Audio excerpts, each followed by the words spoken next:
Appreciate you guys being here. Obviously, disappointed with the result on Saturday. Felt like it was a football game that was going to be a great matchup and game that we felt like we had a chance to win.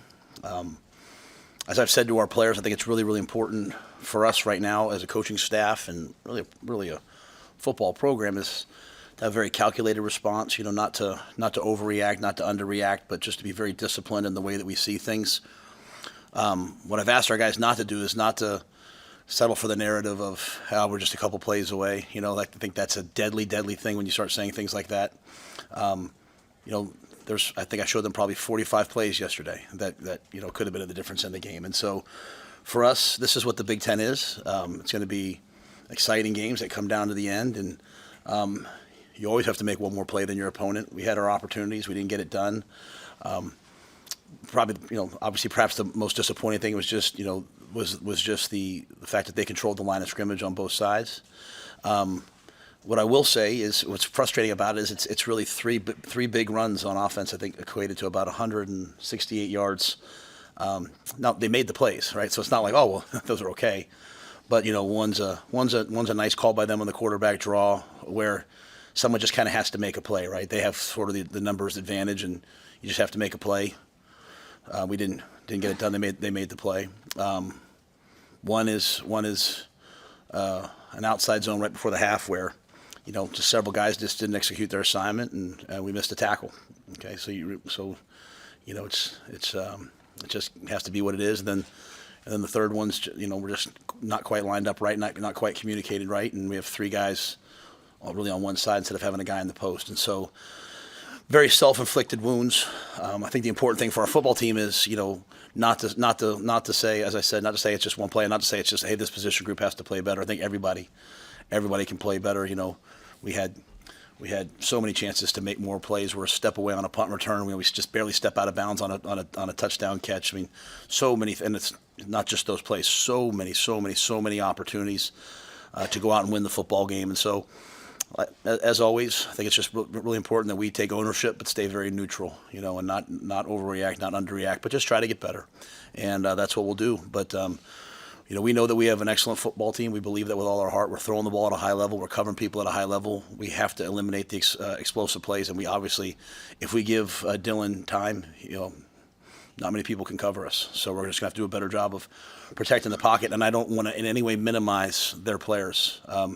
They I don't know if they did it on purpose or stumbled into the week before putting Jay Sean, Barnum at number one, at outside linebacker, and he looks like a top 10 pick, to be quite honest. I faced a lot of good players, and I knew going into the week what he was, and he played really, really, really well. And so we'll try to improve this week in all those areas. We'll look at everything. It's been a grind up until now. We've played 4 games, had an off season. We've got 3 new coordinators who have worked their tails off, and I think we were able to sit down today and even just kind of look at our players. Like, hey, who's making plays? Who do we need to play more? Even some of our young players are playing really well. You don't really know about a freshman until they start playing. So really kind of looking at our personnel, look at what we're doing, and how can we get better moving forward. So that was long. I'll answer all questions. So I'm not trying to filibuster my way out of the press conference. I just I think it's really important for our players to hear me say that I love the progress that they've made. We got down by 10, we fought back. Got down by 7, we fought back. We fought back at the end of the game. Their mindset is where I want it to be.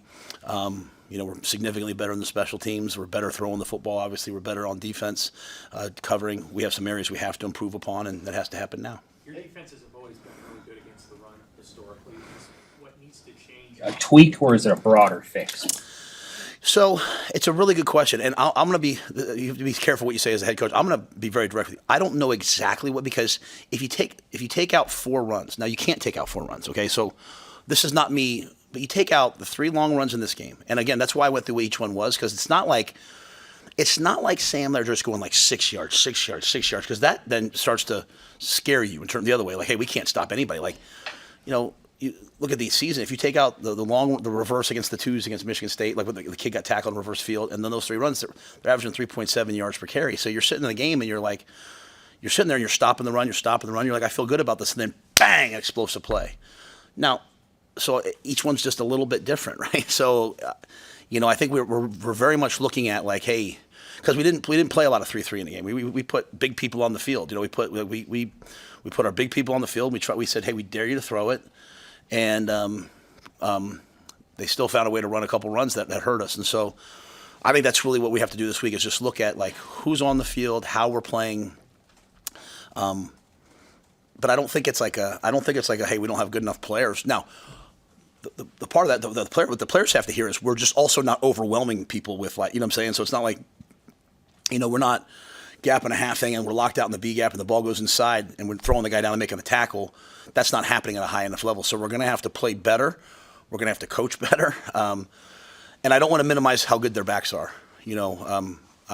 I thought going into the game that 22, I think I said it last week, was an elite level player, and he was an elite level player. I mean, I hope if anything, we're trying to be honest. I sat here last week, I said, guys, inside the 10 offense, our kickoff game, and 10-yard rushes were the things that concern me. Well, explosive runs.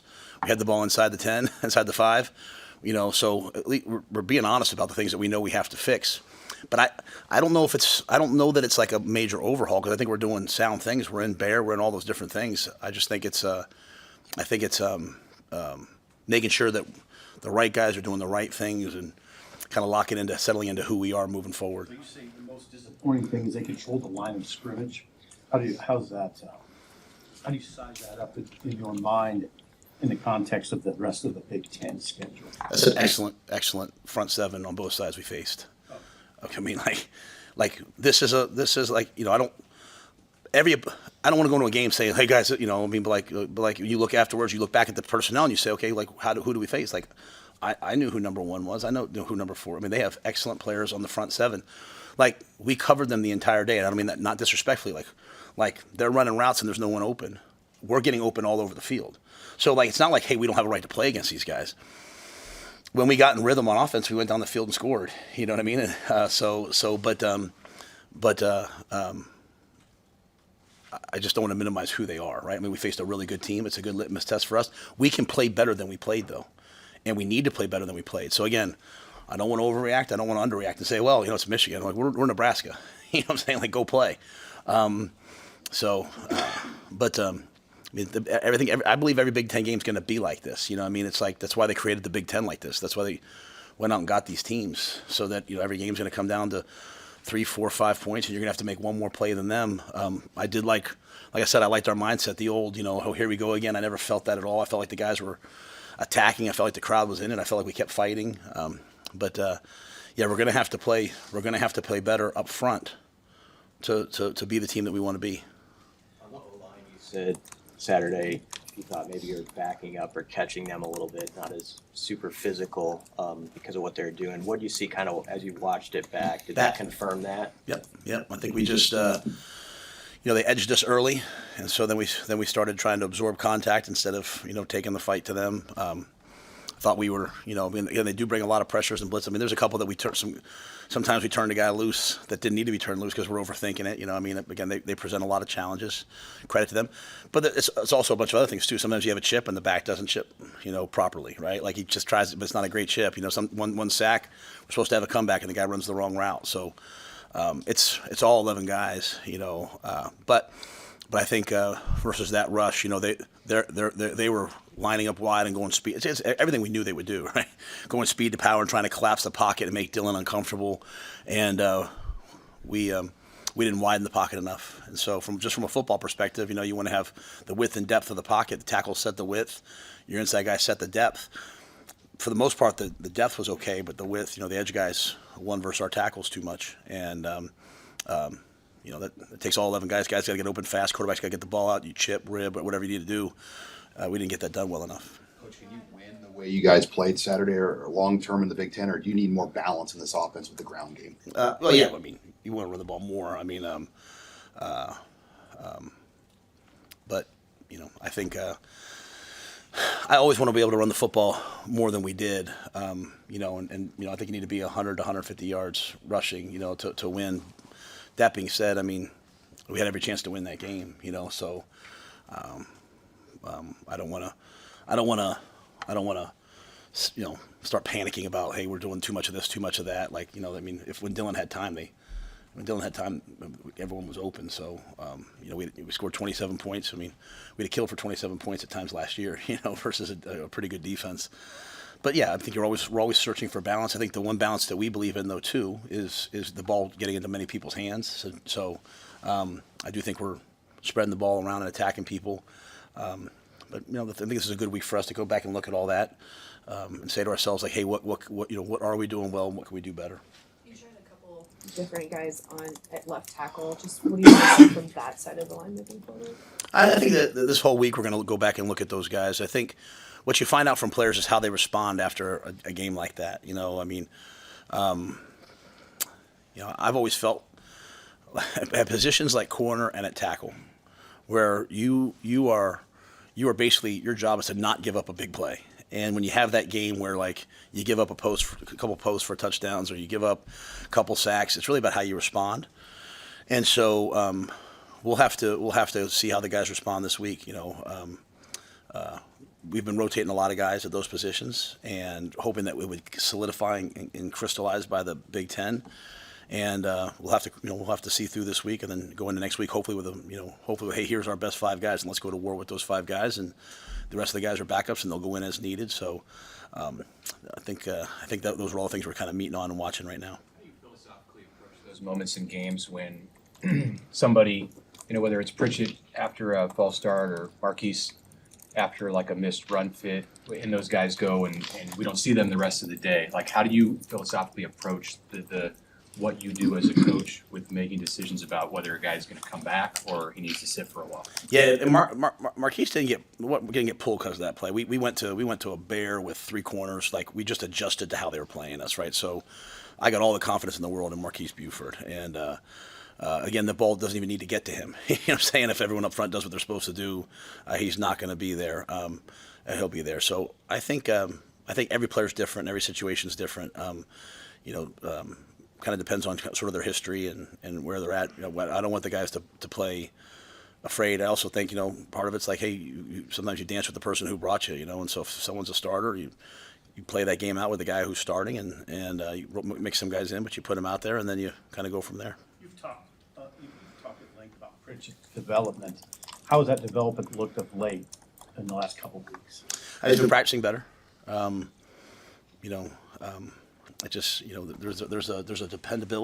There's a dependability and a focus level. I'm not talking about just him. I'm talking about in general on the offensive line that you need, right? And so it's just hard to be in 3rd and 3s and go to 3rd and 8s. But I like Elijah a lot. I think he's got great physical talent. Sometimes players come to us because they have great physical talent, and they our way of doing things, we hope, helps them play their best football. And so we're searching for that with him. But all the guys who transferred in for us, Dane Key, we good? Dane Key, those guys, we want to just make sure that they're playing their best football under us, So if you're not getting that done, you take it very personally. You try to move forward. I take those things very seriously.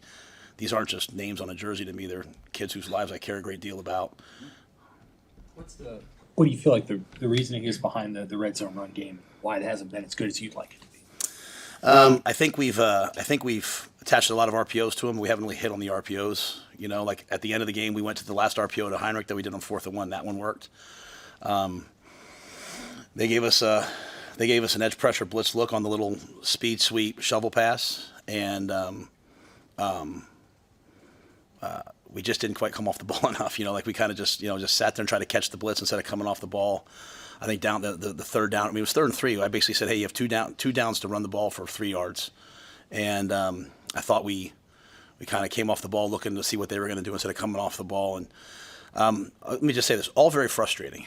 So when I say it in this tone, it's not like I'm not minimizing it. I'm not saying it's okay, but I just saying it is what it is. I'm trying to, when I talk to you guys, I try to be very football based. Like, this is the struggle, this is the problem, this is the issue.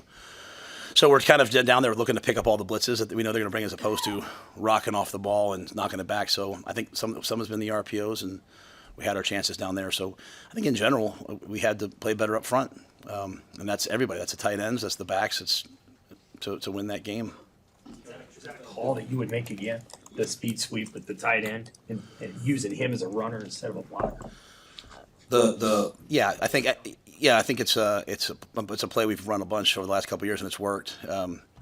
I'm never going to say like I would never put the ball in Lindenmeyer's hands because he's made a ton of plays, right? So, but that's kind of the question, right? So it's like it gives you, because what it is it's a speed sweep to Emmett, and you read in the end, and then Dylan can run it, and then he can pitch it. So it's all three guys. So it's like the 4th and 1 play. You know, you say the same thing. Why would you guys throw the ball out to a tight end? Well, I mean, I just believe in our guys. I believe when we execute, it works, and we don't execute, it doesn't work, and it's all within our control, and we got to play a little bit better. And but I'm not going to start second guessing Dana. I think he's a pretty smart guy, and I think he's making good calls. And we just, like I said, sometimes they work against a good defense, sometimes they don't. They made the play down there. It played itself all out, right? Like we got the ball right back. We had a chance at the safety, didn't get the safety, tackled the quarterback, got the ball back, at the 31-yard line. So I think part of our game plan was, hey, let's make them drive the length of the field, and which worked in the first half. Didn't really work in the second half, unfortunately, when they had that punt return, kind of flip the field. And we don't put that on Jacory. We wanted to return. Eck wanted to be really aggressive returning that ball. They just did something different. They kicked it back across the field and got us. But we thought we were going to return a punt for a touchdown. If you go back to the last punt return, he almost returned that for a touchdown. He's a shoestring away from going a long, long ways. And so, sometimes when you make these game plan decisions, hey, we're going to be aggressive here, it can backfire. Brought up the importance of Dylan making the routine plays and relying on that instead of the wow plays. The sidearm throws or rolling out. It just seemed like there was a little bit more of that, like on the first drive in the script, like he was getting outside of the pocket. Was that designed to slow down their rush, or do you feel like you need to do that more when you're facing an elite defense? Well, I mean, some of those like we did like a double count, and if they jump offside, you snap it. They didn't jump, but we snapped it anyway. So he was kind of running around. So some of those where he was just running around, they weren't called. He had the one which we ran it right before the half. We ran it. We were running some RPOs. What we felt like as the game went on was, very an NFL-based defense. So when you put the RPO along, the run along with the pass, it conflicted them. That's why sometimes it's like third and whatever, and you're running the ball, and people are kind of like, well, why are you running the ball here? But it's an RPO, right? So. But he got out to his left, the one threw the ball sidearm to Isaiah. But we ran that same play later. Quinn Clark caught it, so we kind of did that throughout. A lot of those were just they forced us to hand it, like they're playing with their ends wide. So Emmett had some nice runs on the outside zone that cut up inside. We did try to get him outside the pocket on the one that Isaiah caught, and that was just something we thought would work versus their quarters. We were in double post with a sail route and.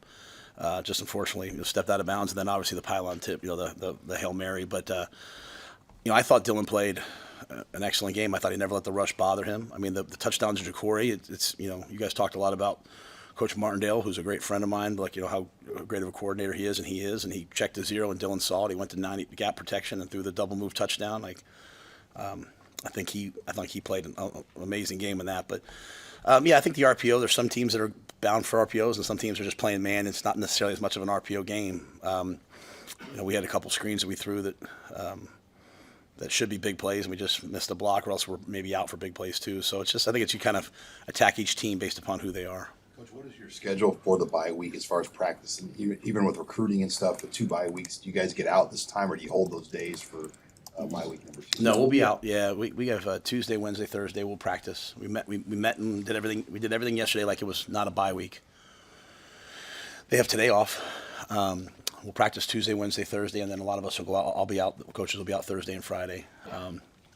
As disappointed as everybody is, I mean the word from recruits is, from that game on Saturday. Just the atmosphere, the crowd, the experience, the energy, the intensity, the excitement.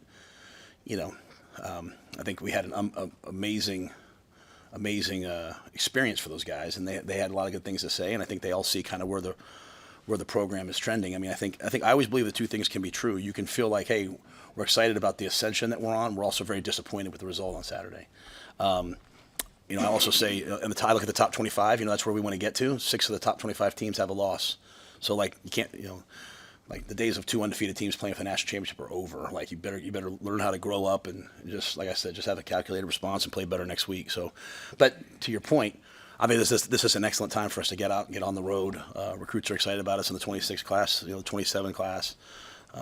We have to double down and go recruit at a high level.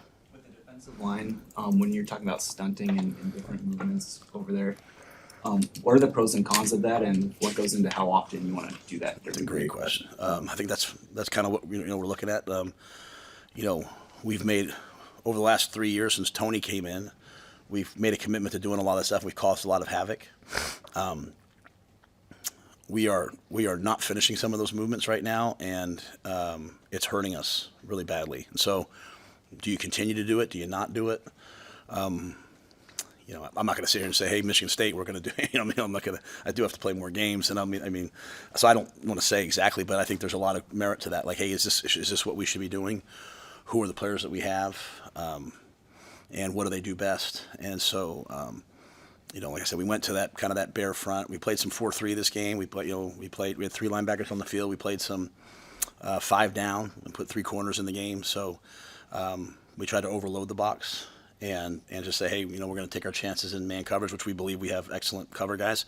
So I think it's all those questions are really, really important. And when it comes down to how often, I think that comes down to the team you're facing and how they run the football and the things that they do.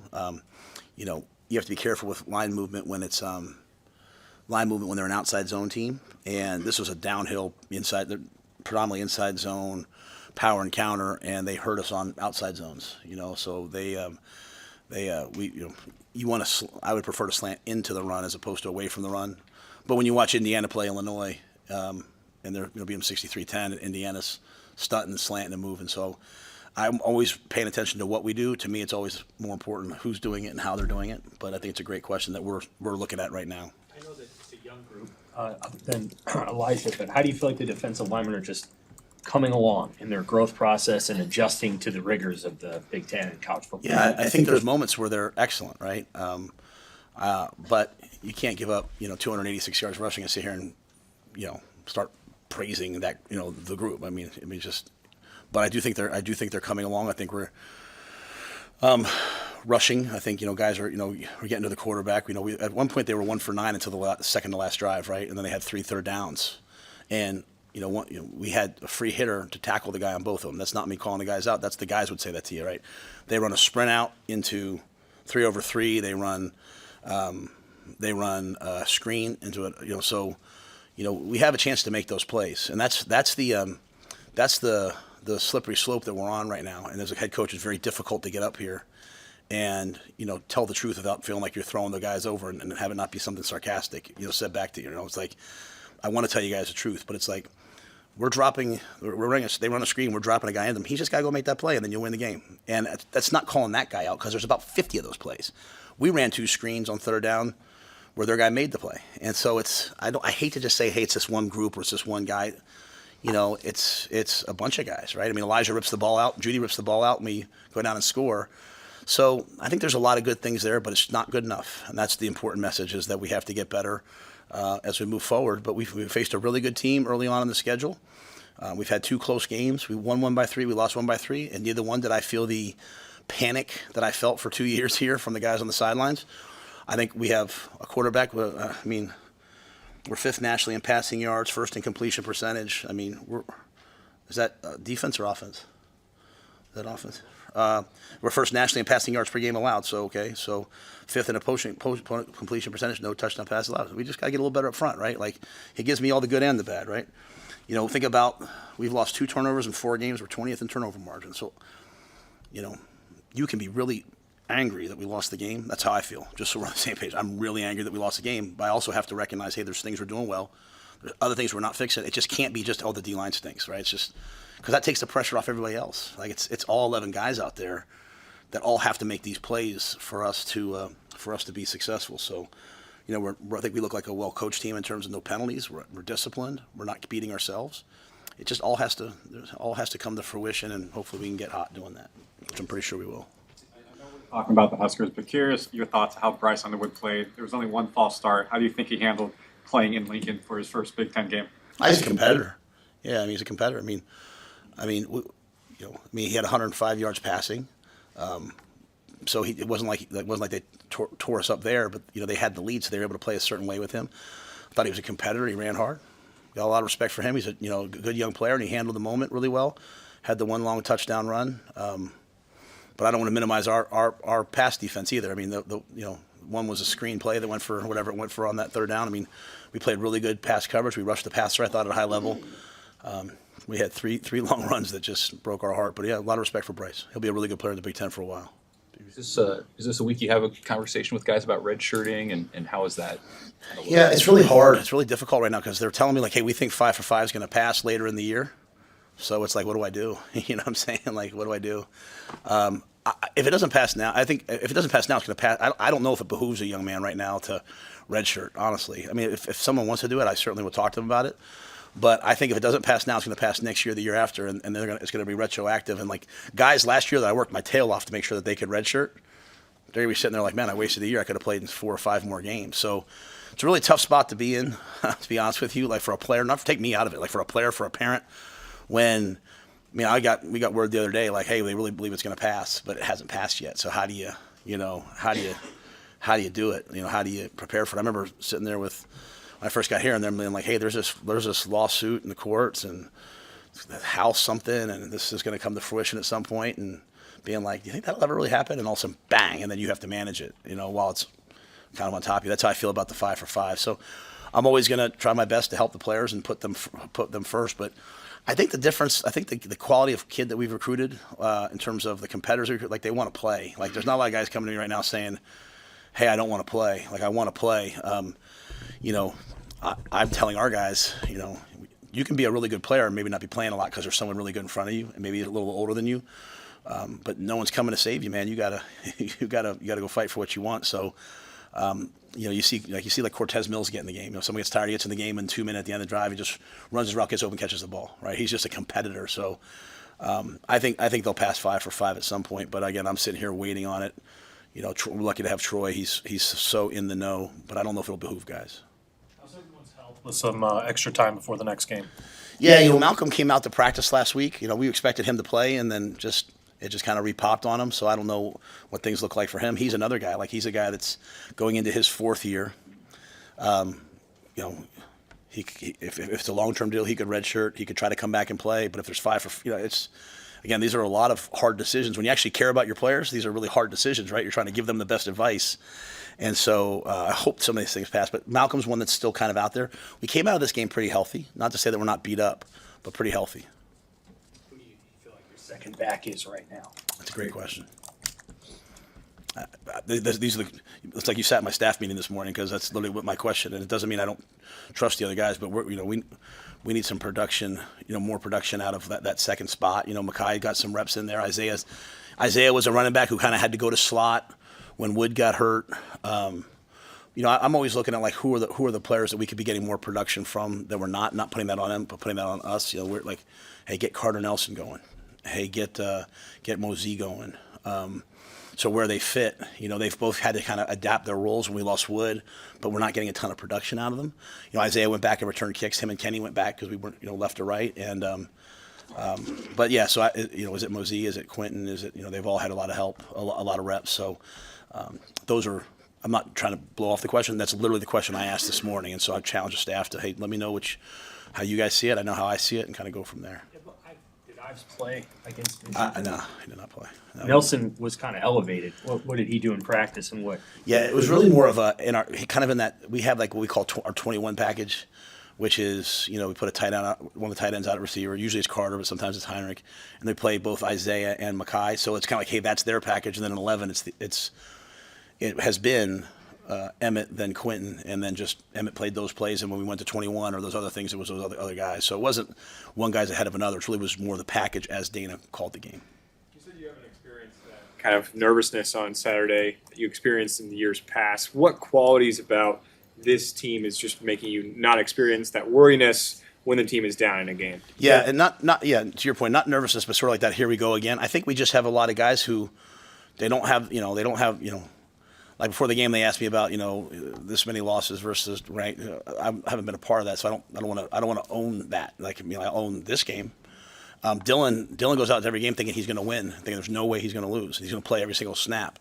And I say Dylan because he's the quarterback, right? Like, we have a lot of guys who they expect to win, and you know, part of playing good teams like Michigan and the team, Michigan State, and the teams we're going to face is like they're going to score points. They're going to play good defense. You're going to get ahead. You're going to get behind. Just battling the game and not overreacting, not panicking. I think things as simple as like the level of our crowd, how elite our crowd is, how loud it is, the game atmosphere. Like I think being at home keeps you in those games, right? Like the people get loud and get excited. So, but I just think our guys, like they're not being victims. Like even right now, like I just said, like there's a lot of teams have lost a game. Like Texas didn't fold the year up and lost to Ohio State. There's no time to feel sorry for yourself. No one's coming to run for you. Just get better. Take the things you did well, and then fix the things you're not doing as well. And to your point, if some of them you can't fix, then you just try to play around them and play to your strengths. But I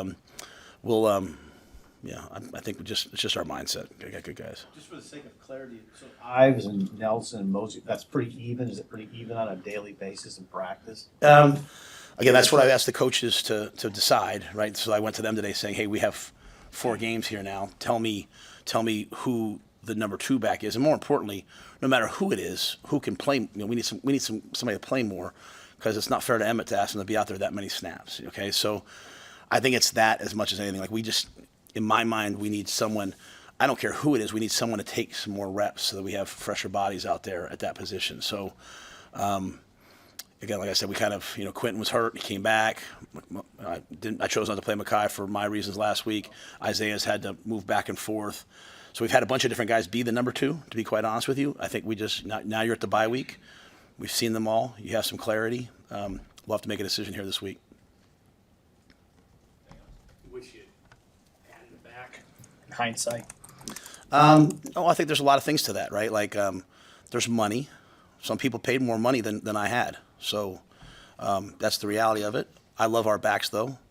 I just, I say that like I don't mean there's like you can probably hear a little tone in me, because like there's about 3 people who could say that question to me because they've given me money and I'm able to go get players. So I'm saying like oh coach, I'm worried about when people say to me like I'm worried about the D line. You know how much a D lineman costs nowadays to go get him in the portal? Like all right, $18.90 right there. Write a check and then you can talk to me about what you think we should do. And I say that respectfully towards our players, like we're going to have to spend a lot of money to keep this roster together. We have a good roster. We have a good team. I think Mackay Nelson's the starting running back in college football. I think Isaiah Mosey is going to be dynamic. He's just young, and we're trying to figure him out. And I think Quentin Ives is a big physical back. But like the whole for me, I want our players to hear I'm not going to start talking about I wish I'd have done this differently, because that belittles our own guys. But there is a component to this of, this is the first year this is the first roster. This is the first year that we're at where everyone else is at, and so I think you can see how we recruit when people want to come to Nebraska. Recruits want to come to Nebraska, but we just have to have what everyone else has, and we finally do that. Troy's worked his tail off. The Pede family's worked their tail off, and now RevShare. Now we have maybe not what 10 other teams have, but we have about what everyone else has, and so. Yeah, I don't want to start playing I respectfully out there, I don't want to start playing the roster game, because it takes a lot of money. There's $40 million rosters in college football right now. 40. So I'm just saying. How will those things hold up though with the rev share cap? They're going to hold up 100%. What's that? They're going to hold up 100%. They'll just let it go by. Yeah, well, they're just going to have true NIL deals that equate to there's going to be $40 million rosters out there. How'd you see the onside kick executed when you watched it on film? Yeah, it wasn't good.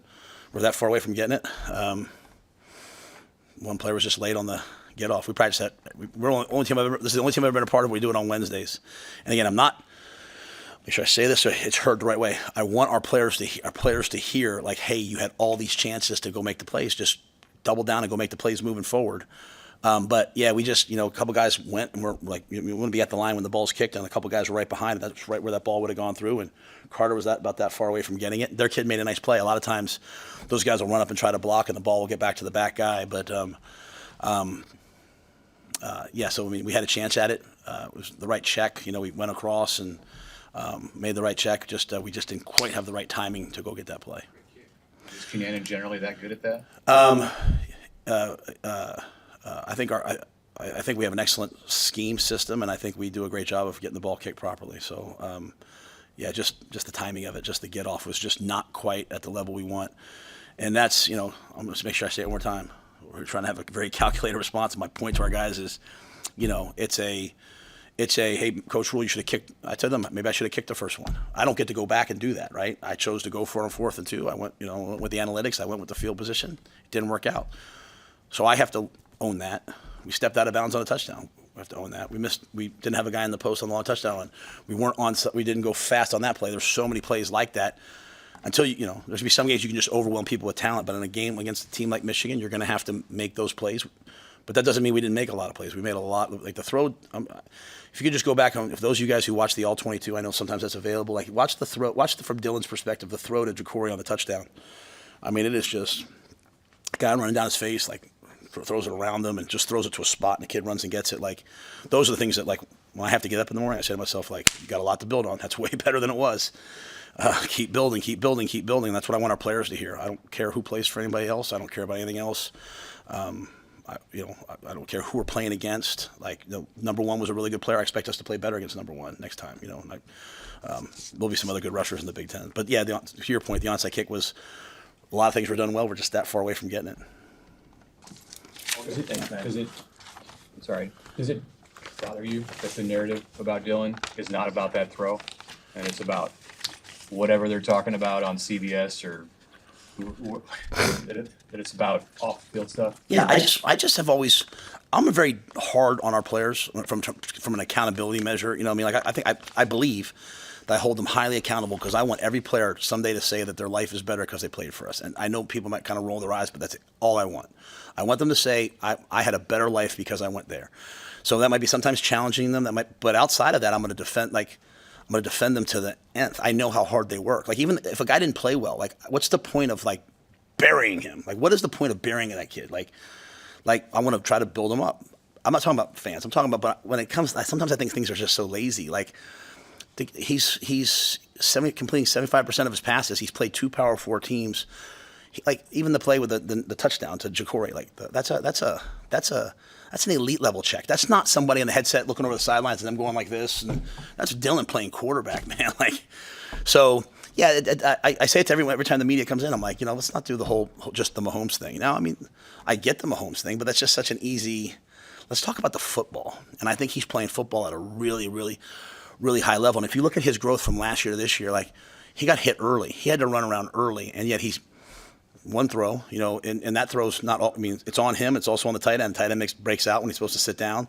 Tight end does what he's supposed to do. The ball's completed, and we don't have to throw that interception. So it's a little bit of everybody. But yeah, that doesn't bother me as much as like, I want people to see in these guys what I see in them, right? They play their tails off, and I think Dylan's playing quarterback at a really high level right now, personally. All right. All right.